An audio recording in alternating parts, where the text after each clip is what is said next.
All right, so this time you've sent us some fan fiction, and, well, it's got everything. Oh, really? Yeah, starting with Gerben.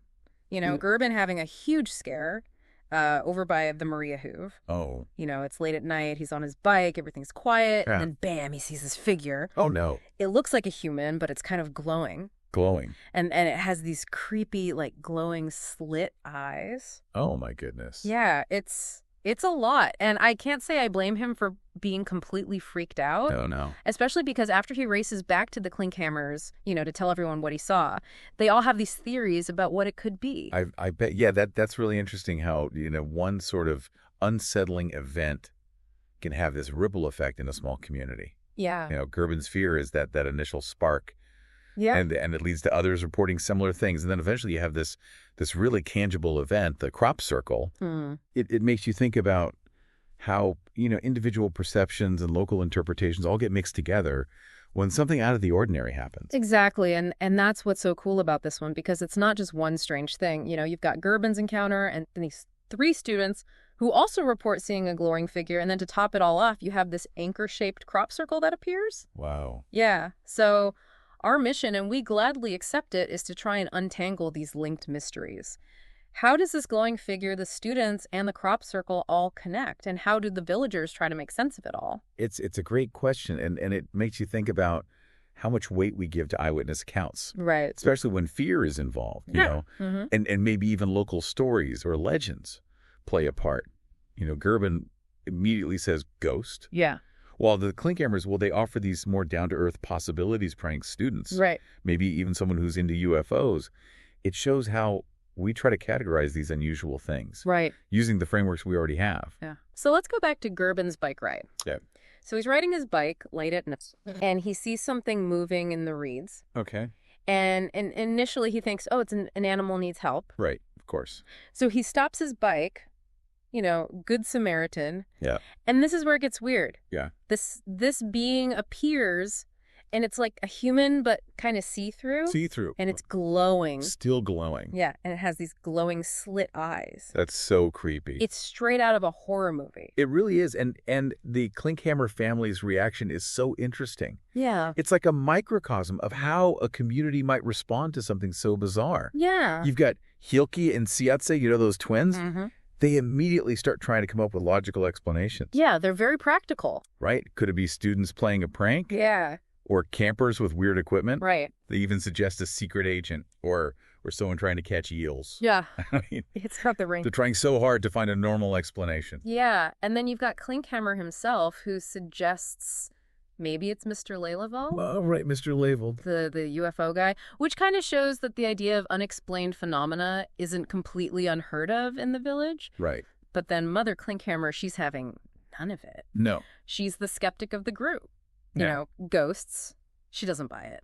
It's an interesting dynamic because Gerben is so certain. He is. He's absolutely convinced it was a ghost. Yeah. Despite all the other suggestions, Right. it really shows how powerful a personal experience can be.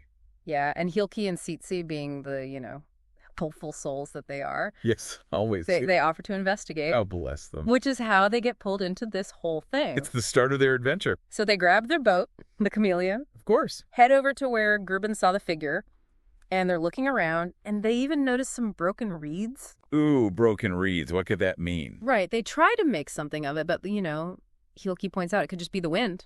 Yeah, probably. And then who shows up but Gerben, again, on his scooter, Oh. still completely shaken, talking about Frau Dilemma's minister. Her minister. Yeah, which turns out to be her knee. He just means her knee. Oh, so he's just using the wrong word. Yes. That's funny. And he's still just going on about how scared he was.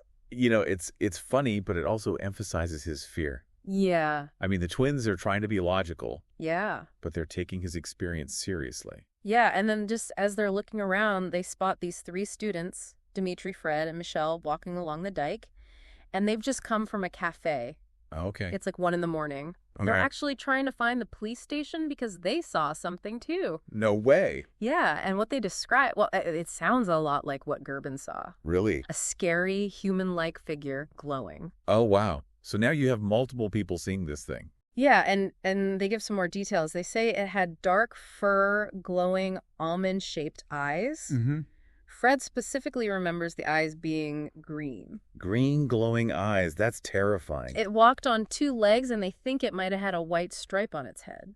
Okay, so similar to Gerben's description, but not exactly the same. Right, there are some differences, but the core elements are the same. Right, this glowing, human-like figure. Yeah, and the students are so freaked out, they're determined to report it to the police. To the police? Wow. Yeah, there's an officer named Zwart, and they even want to tell the newspaper. Wow, they're taking it seriously. Yeah, and Hilke and Tsitsi are like, okay, this has to be connected to what Gerben saw. Right. So they bring the students back to the village with them in the Kameleon. Wow, they're really stepping up. Yeah, at this point, they're like amateur detectives. They are. And it's interesting because now it's not just one person seeing something strange, it's multiple people. Yeah, that definitely adds a different dimension to it. Yeah, it makes you think maybe it's more than just someone's imagination. Exactly. It becomes a shared experience. Yeah. So after they drop off the students, Mm-hmm. Hilke and Tsitsi are trying to wrap their heads around all this. Yeah. Tsitsi, he actually suggests this crazy theory about a wild boy. Oh, wild boy. Yeah, based on some story he read. Oh, Tsitsi. But they decide the best thing to do is to do their own stakeout Oh, a stakeout. at night near the Maria Hoove. Oh, that's a good idea. So they take the chameleon, hide it in the reeds, and wait. So what happens? While their attempt at being serious investigators, Yeah. it takes a funny turn. What do you mean? They get scared by a hedgehog. A hedgehog. Yeah, a regular hedgehog. They're terrified. Oh, those poor boys. It just shows, even when you're looking for something unusual, Yeah. the ordinary can still surprise you. Especially in the dark. Exactly. And I bet after a while they got bored. Oh, yeah. Stakeouts can be boring. So they start to doze off, and then suddenly they see a figure on the road. Oh, no. And without thinking, they jump out and grab it. Eh. It's Sister Vander Eem. The night nurse? Yeah, her scooter had broken down. Oh, wow. What a case of mistaken identity. They felt so bad. I bet. So they offered to fix her scooter and give her a lift back to the village. Of course they did. They're good kids. Their hearts are in the right place, even if their ghost hunt was a bit of a bust. Yeah, and fixing the scooter, it shows their practical skills and their willingness to help. Exactly. It's contrast to the spooky stuff. So the next morning, Gerben shows up at the Klinkhammer's house with a newspaper. Oh. The headline reads, Rod Salaktik, Wezen Gizian in Lenten. Mysterious being seen in Lenten. Yes. The article talks about the student sighting, Okay. saying it happened near Farmer Terpstra's land around 1 a.m. Uh-huh. Describes this glowing creature with dark hair, a white stripe on its head, even compares it to a badger. Interesting. Yeah, and they estimate its height to be about 1.20 meters. It's pretty short. Yeah, and they even say the police have been informed. So now it's official. Yeah, and Gerben's relieved he's not the only one who saw something. Right. And he even thinks about contacting the newspaper himself. To share his story. Yeah, but Klinkhammer, he's still skeptical. Of course he is. He thinks maybe it's just the newspaper trying to sell more papers. Sensationalism. Or maybe a student prank. Especially since it happened near the Maria Hoove. Right. Or maybe even someone dressed up as the Duvel van Ernwood. The Devil of Ernwood. Yeah, which is apparently a local legend. Oh, a local legend. That's interesting. Yeah, but Gerben's still determined to get to the bottom of this. He wants answers. He does, and he comes up with this plan to contact Mr. Levelveld, the UFO researcher. Yeah? Through Mr. Lutz's daughter, Chantal.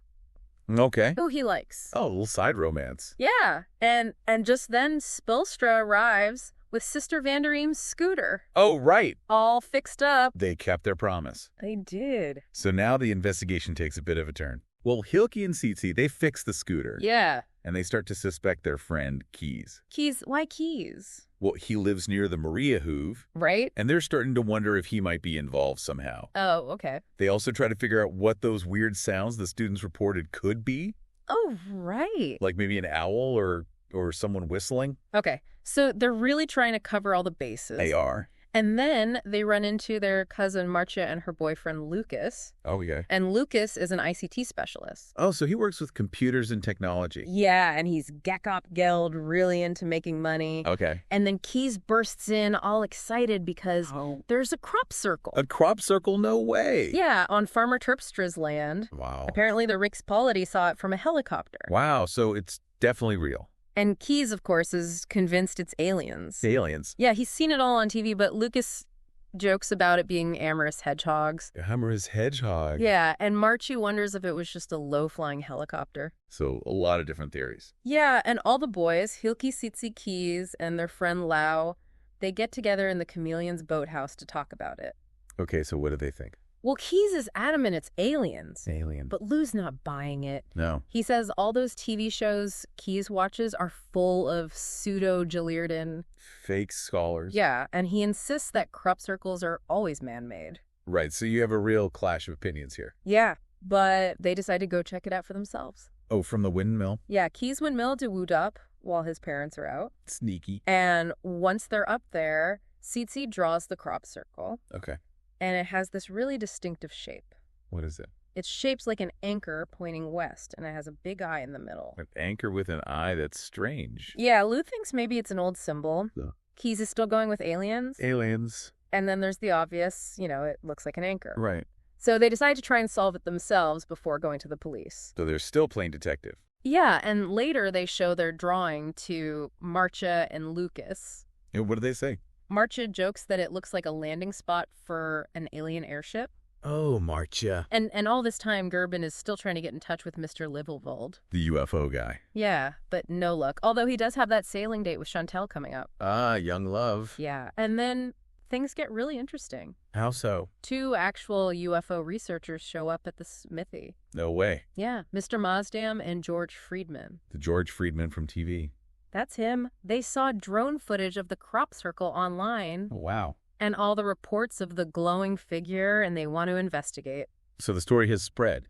It has. Apparently, someone with the username Jan Beatman posted the drone footage. Jan Beatman. And Friedman says he even saw it at a conference in Germany. Wow, so it's international now. Yeah, they're really eager to visit the sites and talk to witnesses. So what happens next? Well, Hilk and Tsitsi offer to take them around on the Chameleon. Of course they do. And the researchers show them the drone footage they saw. Okay.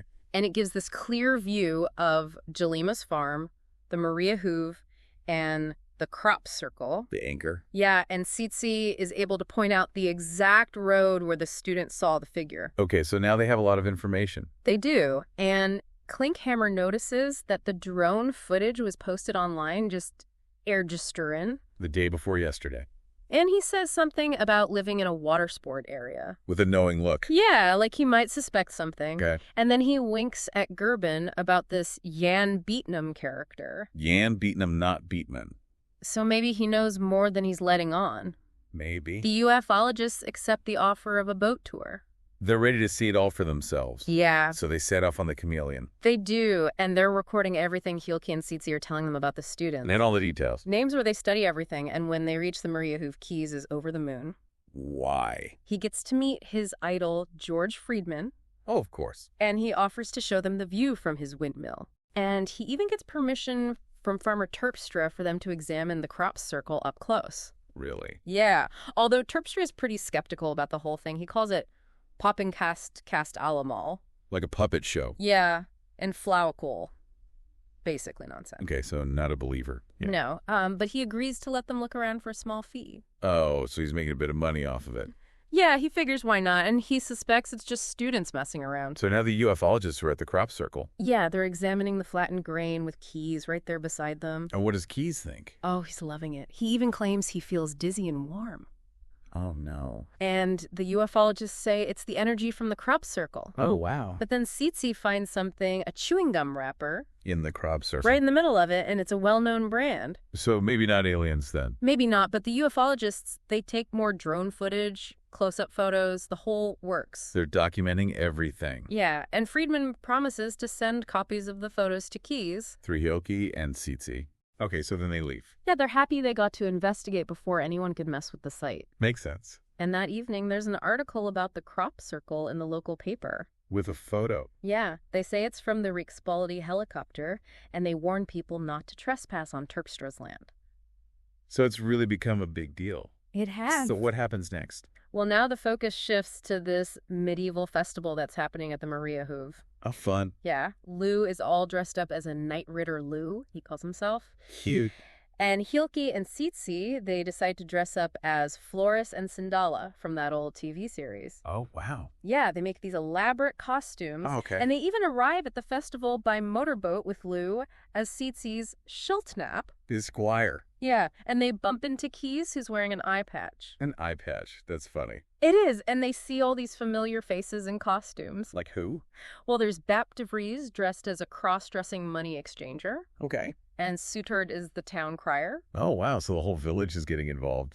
They are. And Lou, he spots this YouTuber, Ritter Hugo. A YouTube night. Yeah, who makes medieval videos. And they even get a drawing from this sketch artist, Vrouw Eleanor. Okay. It's like a medieval selfie of them with Ritter Hugo. That's awesome. Yeah, and Keys, he has a run-in with Kat at Kraudenfrauche. The herb woman. Yeah, he's not a fan of her vegetarian soup. Oh, picky eater. And then the town crier announces a jousting tournament. Wow. And there's even a storyteller named Wilhelm who starts telling tales about the Duvel van Ernwoud. The devil. Yeah, the one Klinkhammer mentioned. Oh, wow. It's all coming together. Yeah, and then they spot Zort. The police officer. Yeah, but he's dressed up in this costume that looks like something out of Rembrandt's Night Watch. Oh, wow.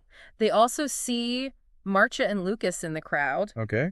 And they visit this jewelry maker, Kel Brombier Edelsmid. A medieval jeweler. Yeah, and they hear this story about a cursed ring and a mysterious stone. The cursed ring. Yeah, and then they run into Elon Mutt's Oitwinder. Who's that? It's Gerben. Gerben. Yeah, he's selling Gebak and Lucht and other silly things. What's Gebak and Lucht? It means baked air, basically nothing of value. Oh, so he's selling nothing. Yeah, and Jarzma is there too, joining in the fun, and Bucci is taking pictures of everything. So it's a real community event.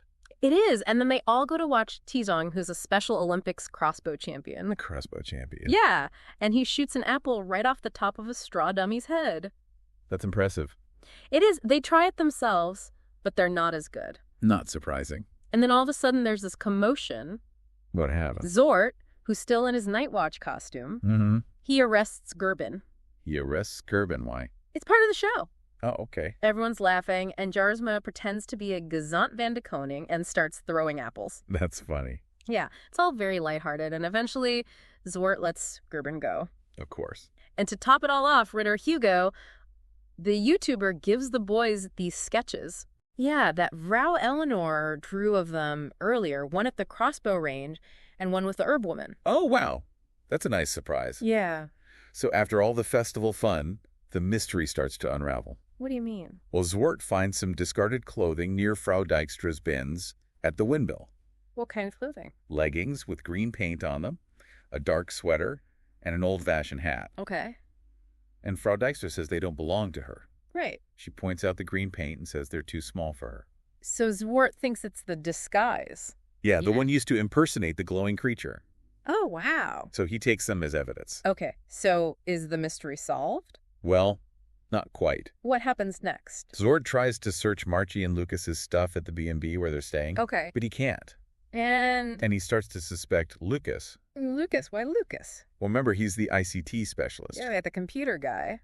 And Zwart thinks maybe he's the Jan Beatman who posted the drone footage. Oh, because he could have removed the metadata? So he confronts them in the town square. What happens? He asks about Jan Beatman and March's leggings and her necklace. Her necklace? Yeah, she's wearing this anchor pendant. Okay. And Marcha and Lucas, they deny everything. They do? And they point out they only arrived after the first sightings. Well, they have an alibi. Yeah, and Marcha explains that her necklace is an anchor with an eye. Like the crop circle? Yeah, she says she made it herself in a jewelry making class. Okay. And that it's a combination of male and female symbols. Interesting. And then Lucas pulls out a pack of chewing gum. Chewing gum? The same kind Tsitsi found in the crop circle. Really? Marcha and Lucas look at each other, and Lucas tells the boys to keep quiet about it. So they were behind it. It seems so. Wow. And then they leave. Just like that. Yeah, and later there's this news clip with Mr. Lillefeld saying it was all probably just a prank. Right, back to his original theory. And Zwart shows the clothes he found as evidence. Okay. But then Keys is on the news too, still saying it was aliens. He hasn't given up. And he says he's in contact with Friedman, the American researcher. Oh, wow. Yeah, and after everything, Hulki wonders maybe the anchor isn't about aliens at all. What does he think it is? He thinks maybe it's a symbol of love. Oh, that's sweet. Yeah, and then all the businesses in Linton start using the anchor symbol for souvenirs. Really? Yeah, and it's even painted in Café de Riviera. So they're capitalizing on the mystery. Yeah, and Mr. DeRue, he says it's a new part of the village's story. Even though he didn't believe in UFOs. Yeah, that's great. So in the end, we have Gerben's spooky encounter, the students seeing the same thing, and then that incredible anchor-shaped crop circle. Right. The medieval festival is a fun backdrop to Zwart's investigation. It was. And the big reveal is that Marchie and Lucas are behind it all. The anchor necklace, the chewing gum, it all makes sense now. Yeah, it was a clever plan. It was. And it just shows you how these strange events can sometimes have a very human explanation. Right, it was all about love. Yeah, and it's a reminder that there's often more to the story than meets the eye. Exactly. It makes you wonder what mysteries are hiding in plain sight in our own communities. It really does. What seemingly unexplained things might actually have a perfectly normal or even funny explanation. It's something to think about. It is. Thanks for listening. And until next time, happy sleuthing!